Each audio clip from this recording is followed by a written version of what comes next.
This class we have discussed about the Freundlich adsorption isotherm, and in that we have discussed that the mass of the solute or the adsorbate per unit mass of the adsorbent is directly proportional to the pressure raised to the power 1 by n, where n is greater than 0.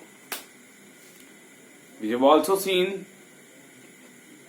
the dependency of the adsorption on pressure. I have shown you by the help of graph that how the rate of the reaction is going to dependent upon the concentration. Today we will discuss the adsorption from solution phase.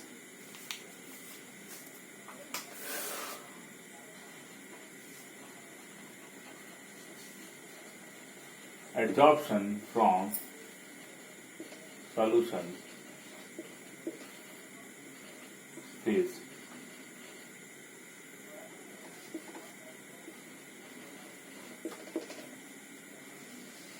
We know a solid can adsorb from the solution. A solid can also adsorb from the gas. It means a solid has tendency to adsorb from the solution phase, and we will discuss over it.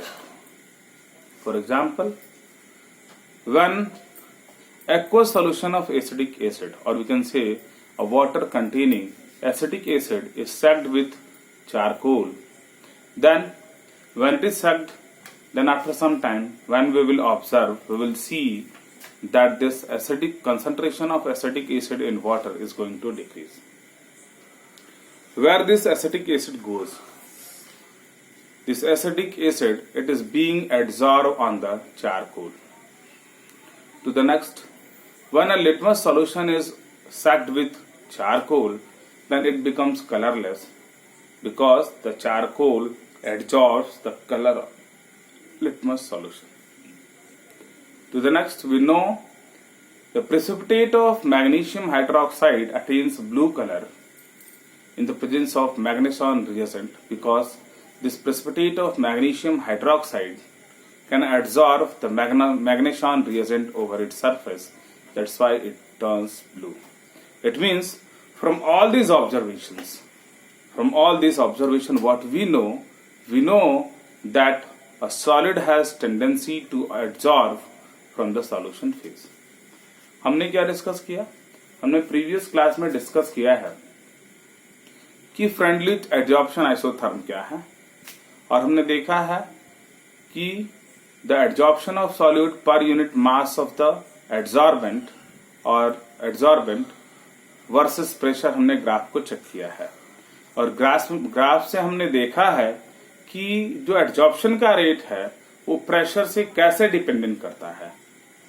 हमने ये भी discuss किया है कि जो pressure का variation है वो 0 से p टू द पावर 0 से p टू द पावर 1 तक वेरी करता है. टुडे वी विल डिस्कस, हम आज डिस्कस क्या करेंगे कि एडजॉर्प्शन जो है वो कहां से हो, सॉल्यूशन फेज से हो. सॉल्यूशन फेज से एडजॉर्प्शन के प्रोसेसेस को हम डिस्कस करेंगे.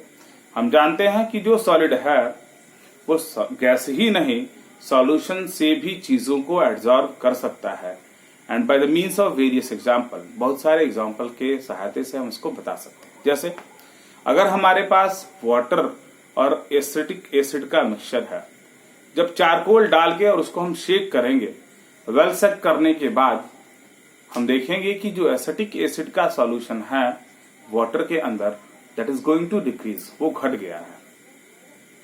घट गया है मतलब क्यों घट गया है? बिकॉज जो एसिटिक एसिड है वो चारकोल पे एडसॉर्ब हो गई है. दूसरा हम देखेंगे कि जो लिटमस सॉल्यूशन है उसका कलर क्या होता है, पर्पल होता है, लेकिन जब उसको हम चारकोल के साथ क्या करेंगे, शेक करेंगे, तो सॉल्यूशन कलरलेस हो जाएगा. क्यों? क्योंकि जो लिटमस सॉल्यूशन है that is going to adsorb over the surface of the charcoal.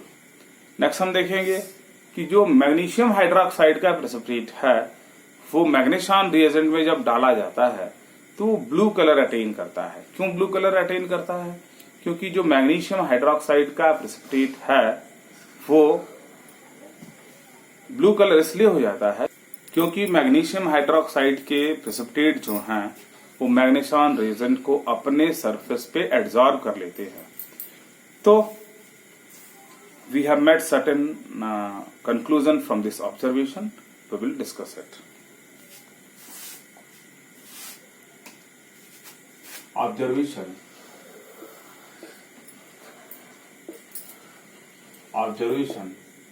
from adsorption from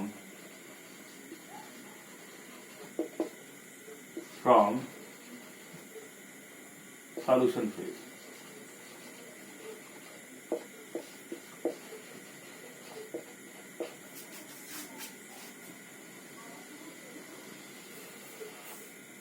तो क्या हमारे ऑब्जर्वेशन है इन एक्सपेरिमेंटेशन से? हमारा ऑब्जर्वेशन क्या है?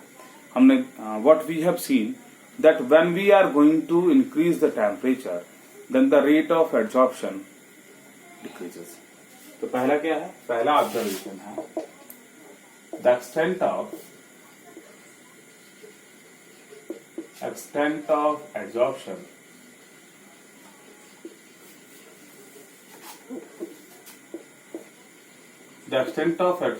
decreases with increase in temperature।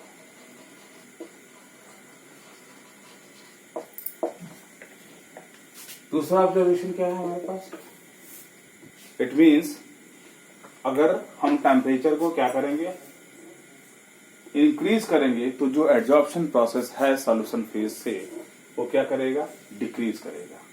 दूसरा हमारे पास फैक्टर क्या है कि हमने देखा है कि जब हम सरफेस एरिया को क्या करेंगे? बढ़ाएंगे। यूं कह लें कि एड्सॉर्बेंट के सरफेस एरिया को अगर हम बढ़ाते हैं तो जो एब्जॉर्प्शन का जो प्रोसेस है वो एनहांस करेगा, वो बढ़ेगा। The next is that the extent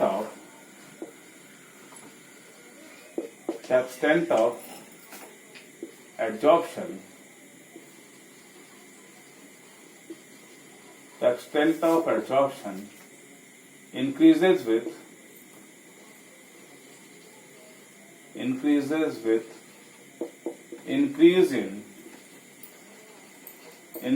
in the surface area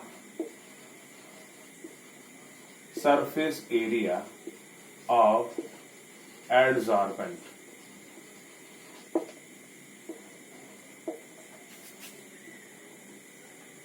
Next, what we have seen that the extent of adsorption depends upon the concentration of the solute. It means higher the concentration of solute is there, the rate will be higher. It means the extent of adsorption is going to depends upon the concentration of solute. The next is that the extent of adsorption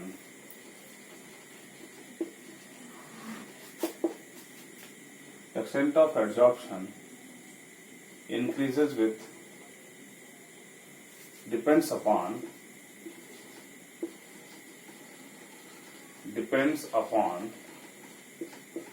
the concentration of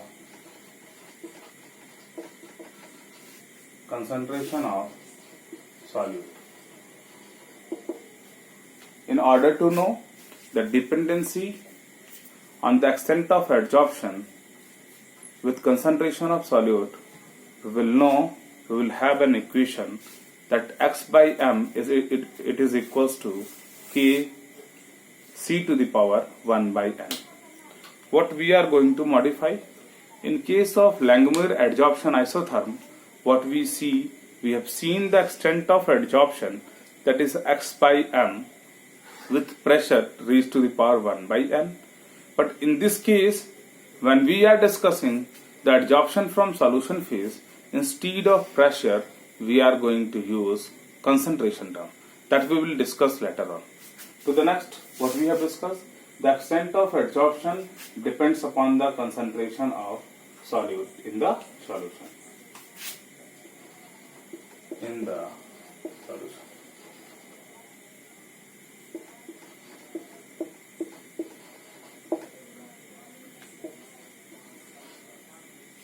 To the next, the extent of adsorption will also depends upon the adsorbent and the adsorbent. जो हमने solution from liquid phase में हमने adsorbent क्या लिया है और adsorbent क्या लिया है, उस पर भी एक्सटेंट ऑफ एडजॉर्प्शन जो है वो डिपेंड करता है. The next is that the extent of adsorption is dependent on the nature of adsorbent and adsorbent. तो हमने क्या देखा कि जो a precise mechanism for the adsorption from the solution phase is not known, whereas the Freundlich adsorption isotherm describes the adsorption from the solution phase approximately. तो ये जो हमारा एडजॉर्प्शन सॉल्यूशन फेज से है उसके लिए हमारे पास कोई प्रिसाइज मैकेनिज्म नहीं है, लेकिन जो हमने फ्रेंडलिच एडजॉर्प्शन आइसोथर्म पढ़ा है वो क्या करता है, वो इसको अप्रोक्सीमेटली क्या करता है, एक्सप्लेन करता है. और फ्रेंडलिच एडजॉर्प्शन आइसोथर्म में क्या है, प्रेशर है. प्रेशर हमारे पास है, हम x/m का वेरिएशन प्रेशर से देखते हैं, प्रेशर के रिलेशन में जानते हैं. वेयरएज जब एडजॉर्प्शन फ्रॉम सॉल्यूशन फेज की बात करेंगे तो जो x/m का वेरिएशन है वो हम देखेंगे कंसंट्रेशन के टर्म में. Let us discuss it. A precise mechanism for adsorption from solution phase is not known.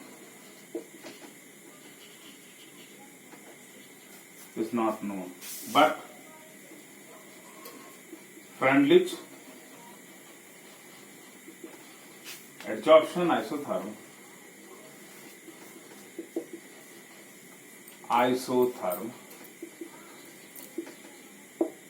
explains it approximately.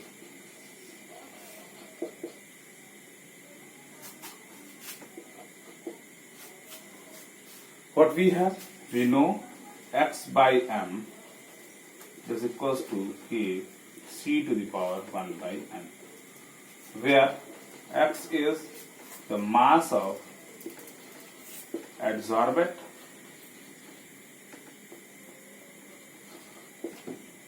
m is the mass of adsorbent, where k is constant, k and m is constant,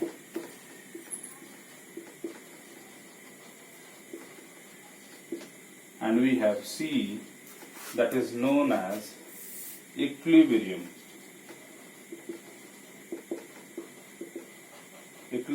concentration when adsorption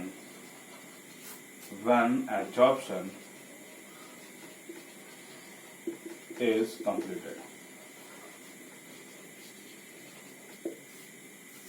तो ये हमारे पास है Freundlich adsorption isotherm, जिसमें Freundlich adsorption isotherm में हमारे यहाँ पे क्या था, यहाँ प्रेशर था. और जब एडजॉर्प्शन फ्रॉम सॉल्यूशन फेज की बात करेंगे तो प्रेशर के प्लेस पे हम कंसंट्रेशन का यूज कर लेंगे.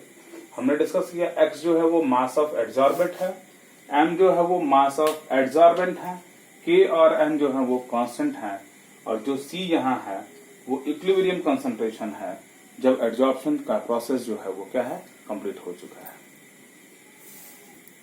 Now we will discuss the application of adsorption. तो वेराइड एप्लीकेशन होते हैं एडसॉर्प्शन के. तो पहला 1 by 1 हम डिस्कस करेंगे. हमने कुछ चीजें पहले से भी डिस्कस कर लिया है. Production of high vacuum.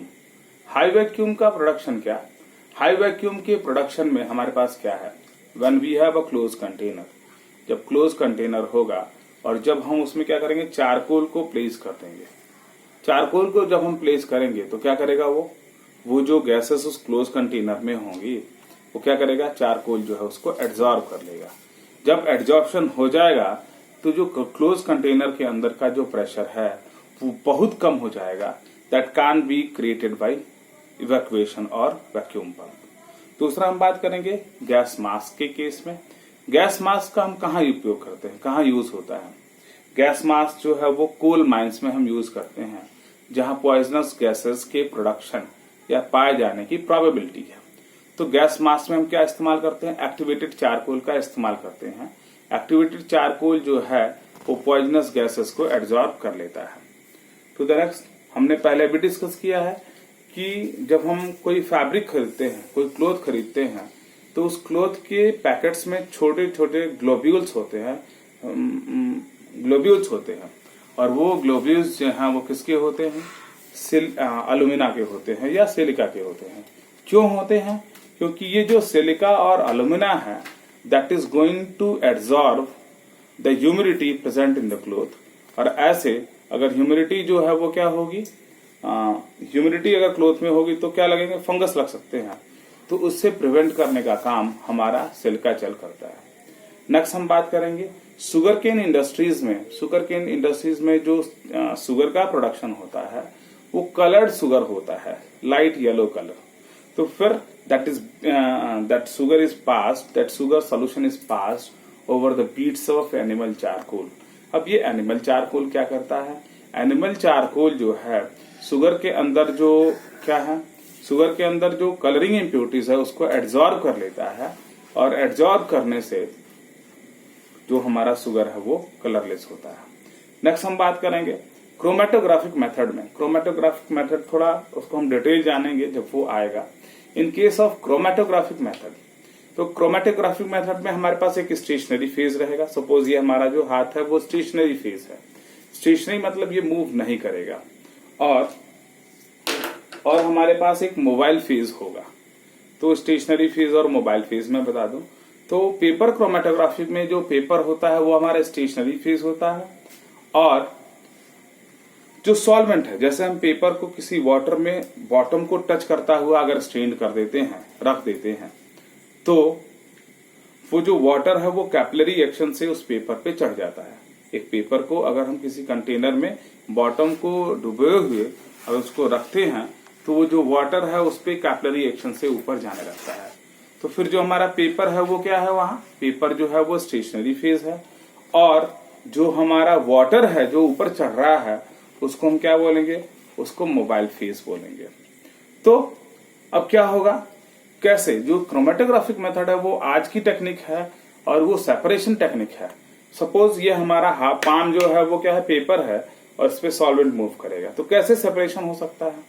Separation करने के लिए अगर हमारे पास कोई अननोन सॉल्यूशन है, अननोन कंपोनेंट्स हैं, उसका क्या करेंगे, उसका सॉल्यूशन में जिसमें वो डिजॉल्व होते हैं उसमें डिजॉल्व करके यहाँ एक हम मार्क कर लेंगे, पॉइंट कर लेंगे, तो वो यहाँ अटैच हो जाएगा इस पेपर से, फोर्स ऑफ एब्जॉर्प्शन से वो अटैच हो जाएगा, बंध जाएगा। अब क्या होगा, जब हम उसको पेपर में बॉटम को डिप करते हुए, सॉल्यूशन नहीं टच करना चाहिए, जो हमने स्पॉटिंग की है वो टच नहीं करना चाहिए, नहीं तो वो सॉल्यूशन में चला जाएगा और आइडेंटिफिकेशन या सेपरेशन नहीं हो सकता है। तो क्या करेंगे, फिर उसको बॉटम टच करता हुआ जब हम वाटर में रखेंगे तो जो सॉल्वेंट है वो ऊपर मूव करेगा, और जब सॉल्वेंट ऊपर मूव करेगा तो उस जो कंपोनेंट्स हैं उसको डिसॉल्व होके ऊपर लेके जाना चाहेगा, वेयर एज जो स्टेशनरी फेज है वो उसको बांध के अपने जगह रखना चाहेगा। तो what we know if different kind of substances are there, अगर डिफरेंट काइंड ऑफ सब्सटेंसेस हैं तो they are absorb with the different extent of forces. अलग अलग फोर्सेस से वो कंपोनेंट अगर अलग अलग होंगे तो बड़े होंगे, तो फिर डिसोल्यूशन भी अलग अलग होगा, और इसीलिए स्टेशनरी फेज पे वो अलग अलग एक्सटेंट तक कैरिड किए जाएंगे। तो ये हमने क्रोमेटोग्राफी मेथड देखा। हमने पढ़ा है फ्लोटेशन प्रोसेस। फ्लोटेशन प्रोसेस हमने पढ़ा है किसमें, मेटलर्जी में पढ़ा है। मेटलर्जी में करते क्या है, हम फ्लोटेशन प्रोसेस से जो सल्फाइड ओर है उसका हम सेपरेशन करते हैं। जो सल्फाइड ओर है वो फ्रोथ में, झाग में स्टिक करने की टेंडेंसी रखती है। तो हमने कंटेनर लिया, सल्फाइड ओर भी डाला, उसमें फ्रोथ को प्रोड्यूस करने के लिए भी डाला, पाइन ऑयल भी डाला, और जब हम फ्रोथ स्टेबलाइजर डाला, और जब उसमें कंप्रेस एयर हम पास करते हैं तो फ्रोथ का प्रोडक्शन आता है, जिससे हमारी जो सल्फाइड ओर है वो स्टिक कर जाती है। और जब स्टिक करेगी तो चिपकेगी तो वो कहाँ चले जाएगी? सरफेस पे, क्योंकि फ्रोथ हल्का होता है। और जब वो सल्फाइड ओर सरफेस पे आ जाएगी तो हम उसको स्कीम्ड कर लेंगे कांच के, और सल्फाइड ओर को इस तरीके से हम क्या कर लेंगे? सेपरेट कर लेंगे। नेक्स्ट क्या है? जो एडजॉर्प्शन प्रोसेस है that is also utilized in heterogeneous catalysis. Heterogeneous catalysis में होता क्या है? हमने हाइड्रोजनेशन प्रोसेस देखा है। In case of hydrogenation process हम कैटलिस्ट का इस्तेमाल करते हैं NiPT एंड PD। क्या होता है उसमें? हाइड्रोजन जो है वो एड्सॉर्ब होता है, अटैच होता है कैटलिस्ट के सरफेस पे, और फिर हाइड्रोजनेशन प्रोसेस प्रोसीड करता है। तो इस तरीके से जो हमने कैटलिस्ट यूज किया है वो क्या करता है? That will catalyse the reaction. और हेट्रोजीनियस कैटलिस्ट या एडजॉर्प्शन जो प्रोसेस है उसका हम यहाँ यूटिलाइजेशन करते हैं। नेक्स्ट क्या है हमारे पास? ड्रग्स कैसे यूज करते हैं, ड्रग्स का एक्शन कैसे होता है। ड्रग्स जो हम लेते हैं, जो टैबलेट लेते हैं, we can say salicylaldehyde, various paracetamols we have, तो हम वेरियस ड्रग्स का इस्तेमाल करते हैं। ऐसे कुछ ड्रग्स होते हैं जो पैथोजन को किल करने के लिए होते हैं, बैक्टीरिया को किल करने के लिए होते हैं, एंटीबायोटिक्स आर देयर। तो what they do, how the drug act on our body, how the drug act on the pathogen. तो पैथोजन के ऊपर ड्रग कैसे काम करता है? जो हम ड्रग यूज करते हैं हमारे बॉडी में जाता है और पैथोजन के सरफेस पे वो क्या करता है? एड्सॉर्ब हो जाता है। जब एड्सॉर्ब हो जाता है तो वो जो पैथोजन है उसको डीएक्टिवेट कर देता है या किल कर देता है। तो this is how adsorption the process we have in case of drug action. Next हम डिस्कस करते हैं क्या है, देखिए कि in order to know the different components, अलग अलग किसी सॉल्यूशन में अलग अलग कंपोनेंट हैं, और एक ऐसा कंपोनेंट है that it has tendency to adsorb certain dyes, कुछ डाइज को वो एड्सॉर्ब कर लेता है अपने सरफेस पे। तो this is how, if it has tendency to adsorb certain dyes, this is how we can separate that particular substance from the rest of the solution. तो this is the application of adsorption which we observe, which we have in our day-to-day life.